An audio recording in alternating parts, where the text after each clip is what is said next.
2 blocks from a fire station and right next to a retirement home, we hear a lot of sirens. Hello folks, welcome back to my channel. You can call me Lolly. Today I'm going to be filming my April wrap-up of all the books that I read or attempted to read in March. I almost said April. We're not there yet. Time is moving quickly, but not that quickly. Okay, so in March I read 8 books and I had 2 DNFs. So for the first DNF was I started reading Spoiler Alert by Olivia Dade because the library loan came available, and I, like, after 1 chapter, I was like, this is just not what I'm in the mood for. I think in some earlier videos I've kind of talked about, like, how busy I've been, all the shit that's been happening, both personally and in the world, and I just realized I do not want to read contemporary anything, and that was, like, a contemporary romance, and I was just like, I'm sure this is great, I will come back, I will absolutely give Olivia Dade another try, and her books another try. It's just really not what I want to read right now, so I have no complaints about it. I just knew that this was not a fair time to try to read it. And then my other DNF was the audiobook of Libertie by Kaitlyn Greenidge. And this is a historical fiction. I'm looking around as if the answer's over there. It's not. Yeah, so it's a historical fiction about a woman whose mother is a black doctor in Reconstruction era Brooklyn, and then I guess she goes on to want other things beyond what her mother expected of her. I didn't get that far, but I was just listening to the audiobook. I mean, historical fiction is kind of a hard sell for me. Sometimes I really love it, and sometimes I'm like, I don't care. It just really depends. I think part of it was I didn't really like the narrator for this. She had, the one thing that really bothered me was she had a complete disconnect between the she had a complete disconnect between the tone of dialogue and then all the surrounding text. So she would, like, yell something with some emotion that a character was saying and then completely break out of it into, like, this monotone so-and-so said as they opened the door, and it just really broke the narrative. So I did not like the audiobook narrator, and then maybe, like, my attention span just wasn't, like, doing that great at the moment, so audiobook might have not been the best way for me to try to read it. I might attempt to read this book again at another time, but especially given that it's not one of my, like, top genres, I might just let it go in favor of something else that I know that I'm more excited for. I can't really speak to the overall story. It was just that this particular audiobook experience was just not it for me. Let's get into the books I actually read.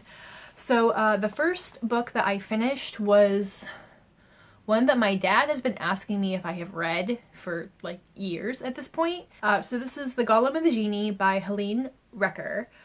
This is a historical fantasy that takes place mostly in turn-of-the-century Manhattan, and it follows a golem and a genie. So the golem is a woman who she is created out of clay. Golems are traditionally creatures made out of clay that I think their origin is in Jewish folklore, and she is created with the intent that she will be brought to life. She's created in the old world in Europe, and then she and her master are on a steamship on their way to America, and her master is impatient and brings her to life mid-voyage and then promptly dies, leaving this mythical creature without a master and without instructions and without directive. So not only is she brand new to life, she has no guidance, and then she lands in Manhattan, of all places. Thankfully, I believe she can, like, understand and speak any language, so that works in her favor. And so she ends up being taken in by a Jewish rabbi who recognizes what she is and realizes that, like, she's not dangerous yet. And he kind of tries to teach her how to pass as human and how to understand her new life that she now has to live. And she is able to perceive other people's thoughts and emotions, and that becomes like a thing that is mostly a struggle for her, but sometimes can be useful, and the story kind of deals with all the facets of that. So the other half of the story is that a metalsmith who lives in the Syrian immigrant quarter, the Christian Syrian immigrant quarter of New York, he, in trying to repair this little, like, olive oil vessel, he accidentally releases a genie who has been trapped in that vessel for several thousand years.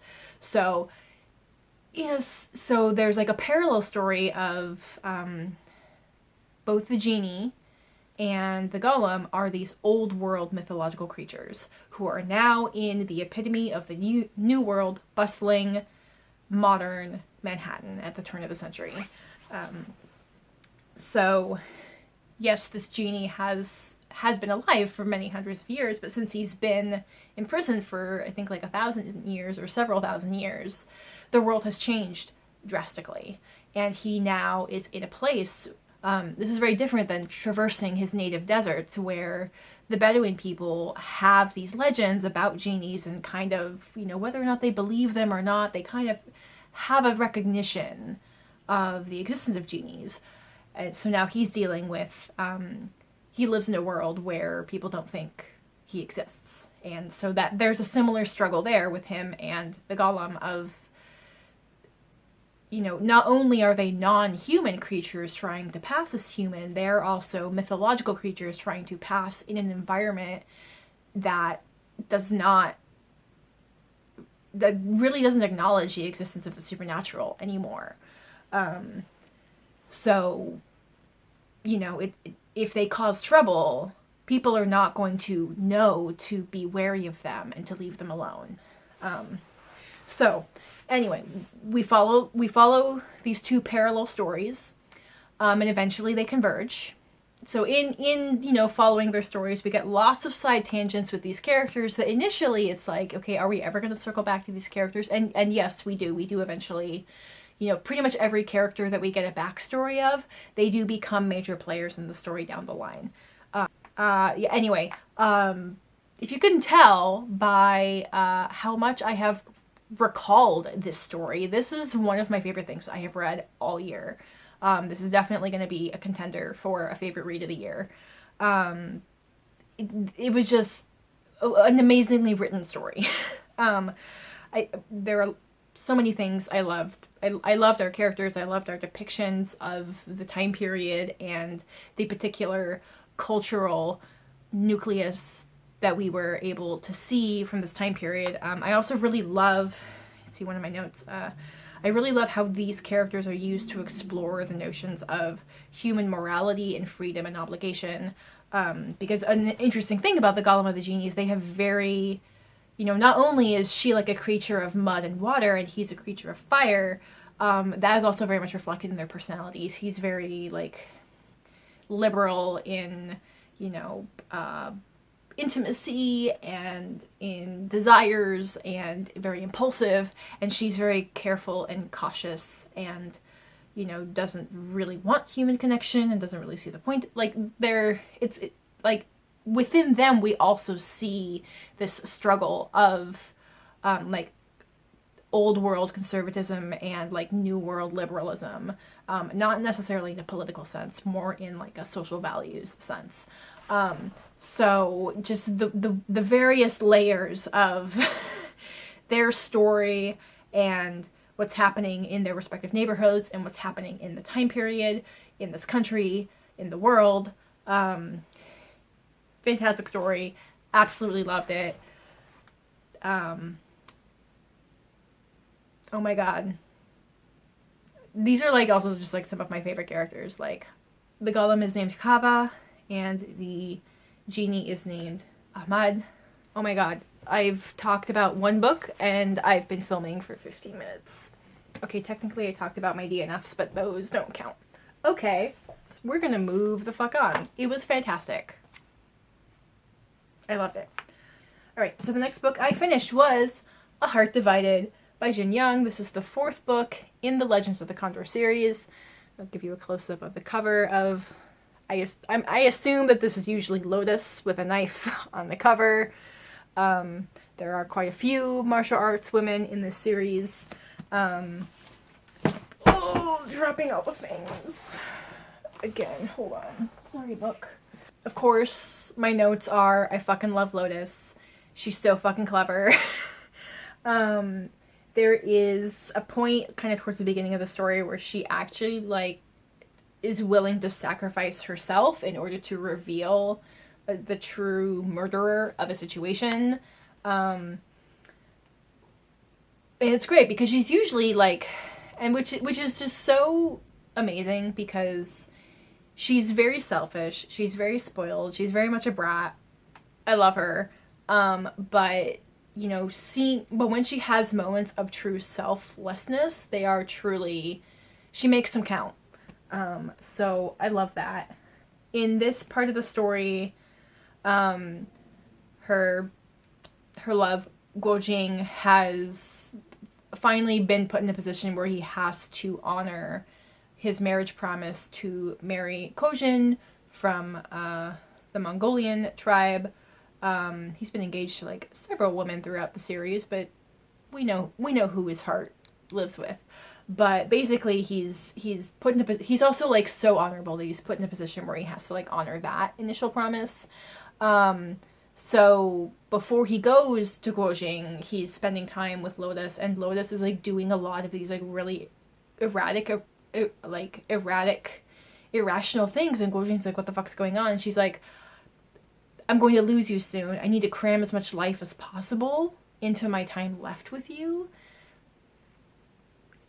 And like once you understand the motivation behind her actions, again, like she's my favorite. She's my favorite. I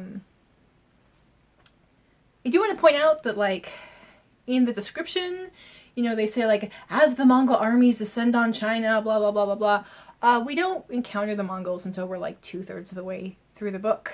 I think that might be a nod to how people describe this series as like, this is a series through which China has often like learned of its history, because there's a lot of historical reference in here. I have no idea how historically accurate it is in terms of like our encounters with the Mongols and the time period and, you know, the Jim Empire and the Song Empire. I do not have any reference for that history, but you know what? I didn't need that context in order to enjoy the series. As I've often described this series, because it was like written in the 50s, and then we also have a translation layer to it. It takes when I first come into one of these books after not having read them for a while, whether it's like a couple weeks or a couple months, it takes me a little bit to get used to the writing style and the storytelling style. But like once like the setup for the book is kind of, once like the groundwork for this chunk of the story is laid, once I'm kind of once my brain is kind of refamiliarized with the pattern of the storytelling, then I just have a great time. I'm so glad I stuck with the series. It's just big kung fu drama. Big, expansive kung fu drama. I enjoyed it very much. But I'm also glad these honkin' books are finished. The next book I finished was apparently the type of romance book that I was in the mood for, and that was a very dark, erotic, paranormal romance called Her Soul to Take. I describe this as like, It's a mix of like Sookie Stackhouse and A Lesson in Thorns. So it's got, you know, kind of small town paranormal mystery with a not so paranormal main heroine. But like the occult vibes and like the violence and like the creepy creatures are more Lessons of Thorn vibes, except that one you don't actually ever really see creepy creatures until book 4. But it doesn't feel so happy, except when we have like our two main characters together and like the attraction and affection that they have for each other. So the premise of this is there is a young woman who has come back to like the town of her family's origin to like attend the final year of college. And she has like a YouTube channel where she is like a paranormal explorer, but she's like never really, but her whole thing is like being authentic. She's not going to manufacture everything, so she's like struggling to like get views because she's not willing to like fake a ghost sighting or whatever. And she finds this book that looks like it's got like a demon summoning thing. So she repeatedly describes that she has like, I have no sense of self-preservation. And I'm glad that she's so aware of it, because this book would not happen without that character flaw. She decides to go to an abandoned church that she's been warned to stay away from. And then draw a pentacle. And then, like, she accidentally, like, trips and cuts herself, so she puts blood into the spell, and she summons a demon. And this demon happens to work for this super powerful family, or used to work for a super powerful family in town, who is trying to sacrifice people to raise their scary occult god. So, and the book that she used had been stolen from that family, so things happen, she gets put in danger, demon wants to save her, even though, like, he doesn't want to be trapped, and anyway, lots of erotic tension, lots of sexy times, quite a bit of, like, good adventure context, like, it's like sexy Scooby-Doo for grown-ups. Oh, and they also, like, the main female, the heroine is basically described as, like, sexy Velma lookalike, and there's a Halloween party where she's dressed up as Velma. So that's not subtle. That's not subtle. That's exactly the image you're supposed to have. It was a good time. So the next book I finished was Rosewater Insurrection by Tade Thompson, and I mostly listened to the audiobook narrated by Bayo Gbadamosi. I will have the spelling of that name in the description box below with all the authors and details for your future reference. So this is the second installment in the Rosewater trilogy.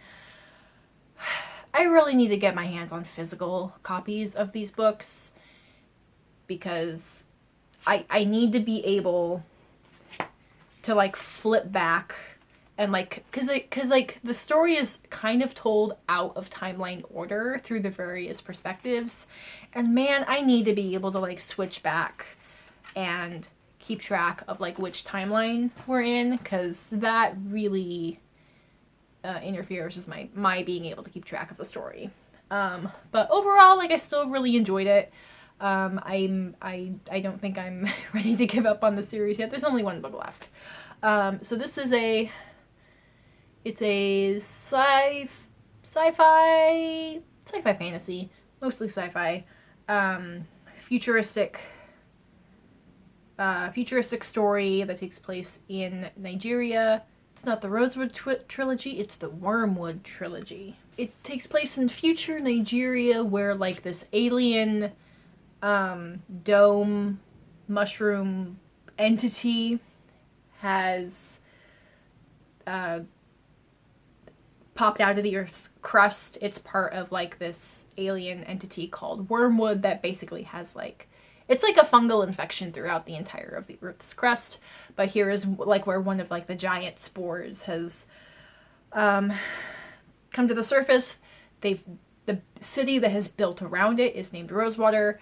The dome can like gives off electricity. It has like healing properties. Like there's a lot of reasons why like an entire city has been built up around it. And part of it is also like there's like it has created like psychic powers among some people. Most of those people were killed off at the end of the first book, so now we are following characters that we were introduced to in the first book, but were not the focus, but now are the focus in book 2. I did not take any notes for this. My brain was not really that latched onto this story like some other things I read. But the title kind of comes from there's like some alien entities that are trying to like take over. They're trying to like find human hosts and they're taking over them in a very violent way. And then there's like this other side of an alien entity that's trying to like find a more like healthy symbiotic version of it.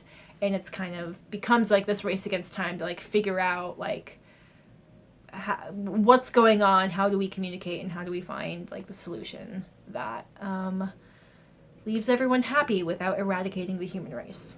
So yeah, I mean, like, again, like I enjoyed it. I think I need to read physical paper book copies. I think that is going to be the best way for my brain to really get immersed in the story. It's a story. It's a complex enough story that if I try to like listen to the audiobook at work or like read it in like 15-minute increments on my breaks, my brain needs to sit down for like 4 hours at a time and really just sink into the story, and I'm just like too busy to really be able to do that right now. So the next book I finished was The Hidden Palace, a novel of the Golem and the Jinni by Helene. I enjoyed the first book so much that I checked out the audiobook for, well, I put a hold on like the ebook and the audiobook for my library. The audiobook came through first. That's the word I want. So yeah, I was like super curious to see like where the story goes from there. So it was kind of a rough start because it felt like we were getting short stories kind of in context in and around some of the events of the Golem and the Jinni, and I thought, oh, it's just going to be like a collection of short stories to expand the world. But then I realized, oh no, it's kind of doing that thing that we did with when we were meeting new characters of you meet a new character and you get a whole backstory before you really see their story going forward in this world. We do eventually reconnect with Chava and Ahmad. Ahmad eventually comes back to New York, and the story kind of starts skipping forward until I think like the bulk of the story happens like 10 or 15 years later. A big thing that's happened is these two characters have realized, oh shit, we don't age. People are starting to notice. So in their own way, they have found either like a way to move or a way to hide, so they can kind of hide from the eyes of the people who have seen them for the past couple of years, who are noticing that like, oh shit, you don't age. You don't age. And are starting to notice odd things about them. So that's kind of like the initial conflict that they have to get over that initiates a whole bunch of new issues. What I forgot to say about the Golem and the Jinni in the first place is this is also a really beautiful metaphor for like the immigrant experience, and that definitely continues in The Hidden Palace. There's a beautiful passage where Ahmad, because he's a genie but he's trapped in a human body, he can't really speak the genie language. And he has they're talking about like idioms, turns of phrases, like, you know, I can't remember it off the top of my head, or like, don't bite my head off, I think is like the phrase they're talking about. And he's thinking about all of the phrases that are so unique to his native language, and then he realizes like, oh my god, I'm never going to hear my native language again. And just like that very unique that grief that is so unique to his situation, but is also something that, you know, many immigrants may encounter, is this notion that, like, you know, what was home to you due to various circumstances, it might be completely lost to you. That feels very relevant in this day of many refugees in the world. Anyway, yeah, it took a little bit for the story to get going, but by the end of it, I was definitely really enjoying it. Yeah, this is a fantastic pair of novels, and I look forward to what other creative writings this author comes out with in the future, if she ever comes out with more stories. Okay, then I've got some exciting rereads. The last 3 books I read, 2 of them were rereads. I reread Foundry Side by Robert Jackson Bennett, and book 2, Shorefall, because I signed up for NetGalley and I put book 3, Locklands, on my wish list, and I got approved for it. Probably like, hey, welcome, let's give you something on your wish list right away, you know, beginner's luck. So I got an arc of that, and I was so fucking excited, so I read it. Okay, so I reread Foundry Side. This was kind of like one of the books that kind of got me into making booktube videos, because I enjoyed it so much and I just wanted to talk about it. You know what's upon rereading it, it's so interesting that I have seen many people read this book, and in their reviews they say, oh, this was such like a fun, light-hearted, easy action read. There's so many heavy themes. And I was just like, what the fuck is going on?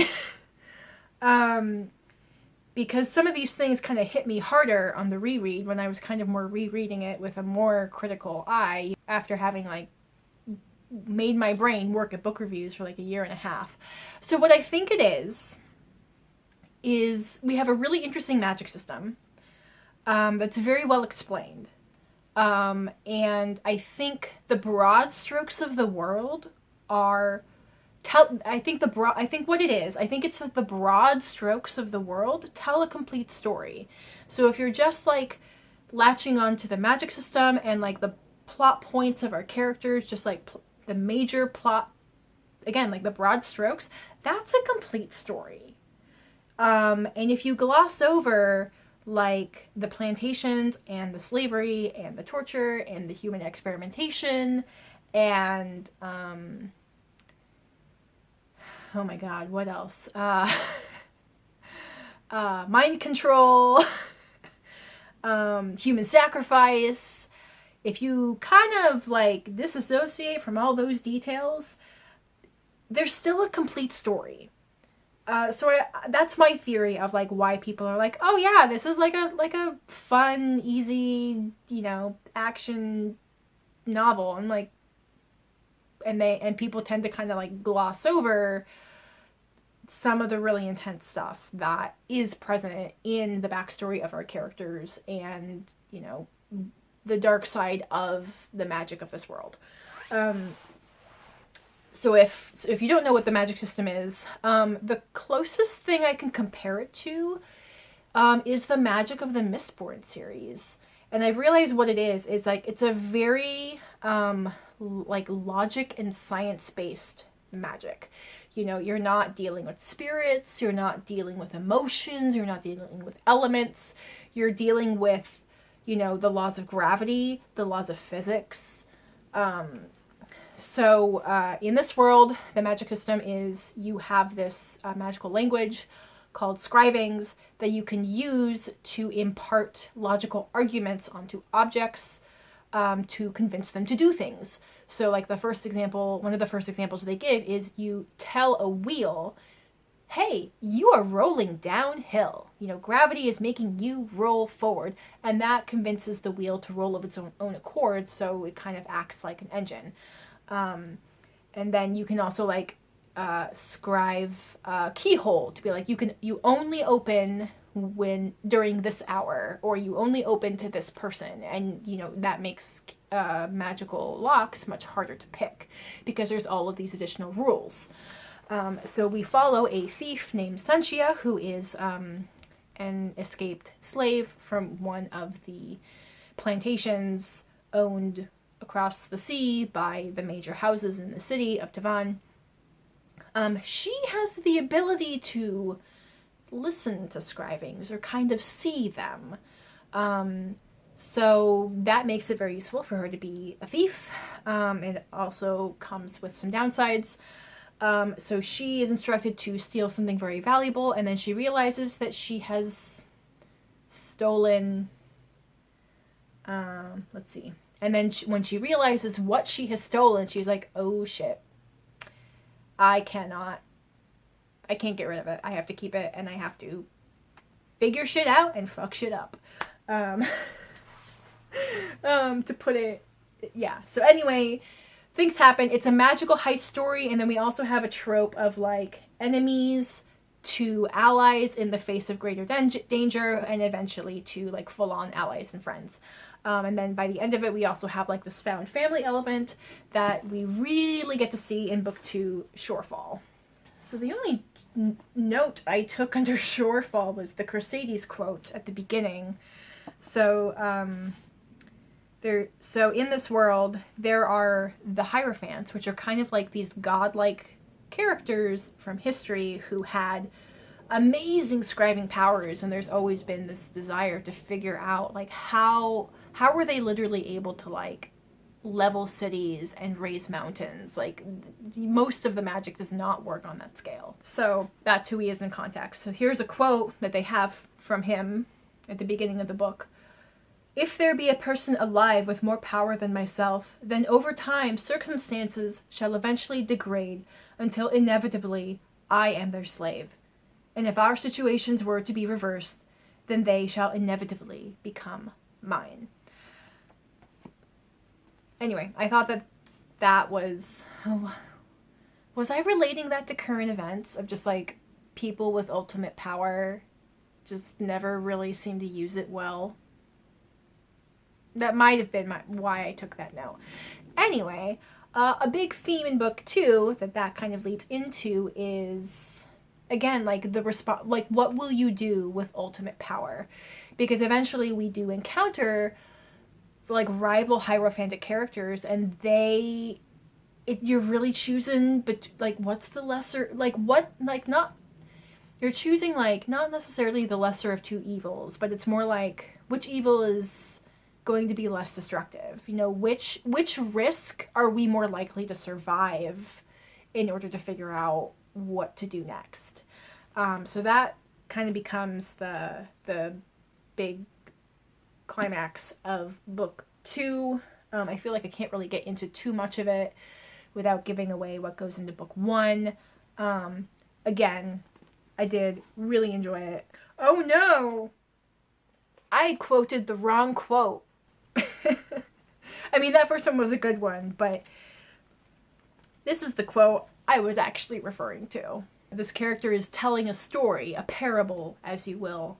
And he's telling this powerful character of history has this quote: "Let us battle, friend. You with your laws, and I with my spear." And no one seemed to have a very good answer to that. So that's really like... So in terms of this theme of like the responsibility of powerful figures and how they wield that power and what they choose to do with it, that's kind of like the conflict of our human characters is, if the most powerful come at you with violence, like whether like the ethics of it don't matter. Right and wrong doesn't matter in the face of violence wielded by somebody much stronger than you. So that's book 2. I don't think I've actually uploaded this review to Goodreads yet. It's on my NetGalley account. I will probably have done that by the time this video goes up. So in summary, book 3 Locklands. It opens 8 years after the events of Shorefall. Our characters have been in a ongoing war between what is left of remaining surviving humans and the Hierophantic entity that comes to power at the end of Shorefall. Man, not giving like a thorough review without spoilers is fucking hard because I just want to gush about things that you need 2.5 books to get to. Anyway, so we definitely see how these 8 years of war and the circumstances have really pushed for a lot of like innovation in scribing technology, especially the technology of twinning. They use some really cool stuff with that. I gave book 3 4 stars, and like I think the main thing I realized, and I think what also is just like the lack of spark of book 2 is I miss the unique spark of book 1, of such an interesting magic system and the way that like our main characters are kind of like discovering the world and the magic system along with the readers. And like I totally recognize and respect that like that's such a hard kind, such a challenging kind of energy to keep up throughout a series when like part of the joy is, oh my god, this is so interesting and so new. Like, okay, well, once it's not new anymore, how do you reach that level again? And I do not have an answer to that. I'm not a writer.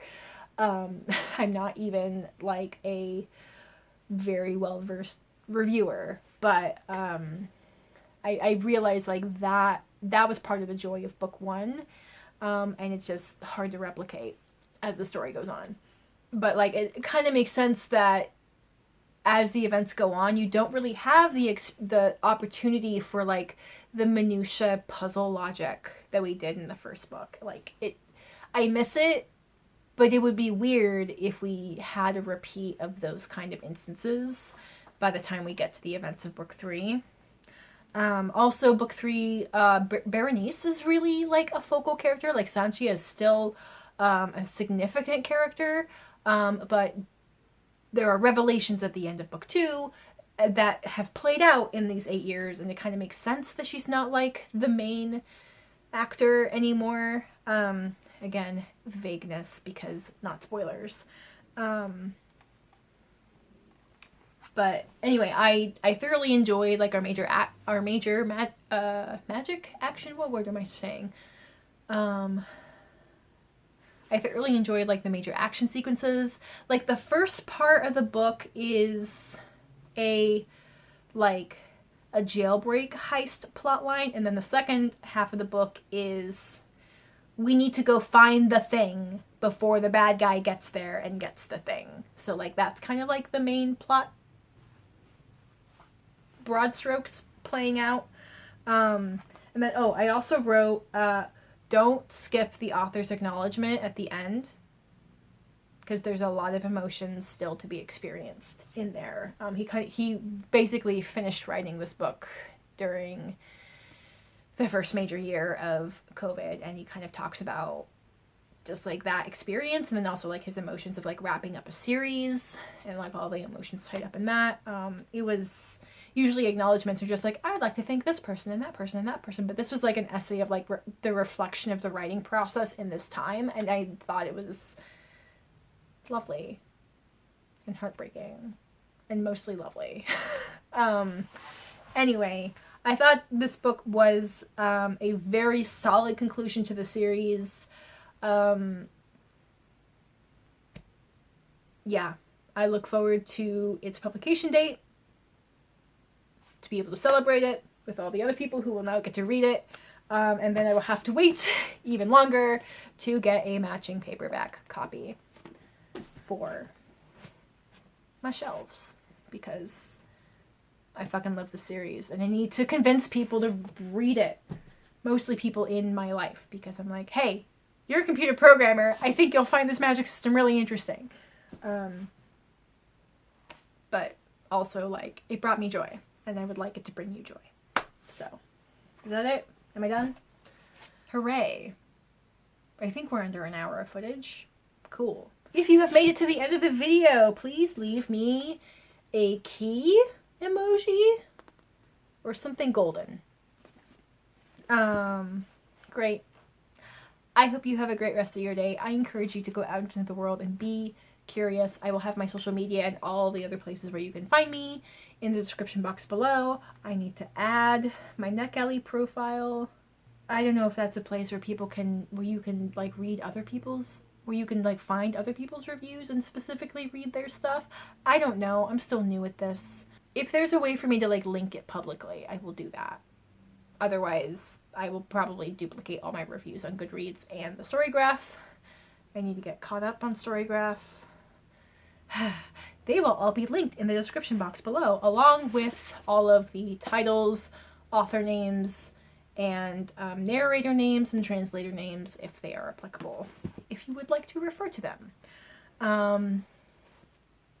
Okay, I will catch you folks in my next video. Bye!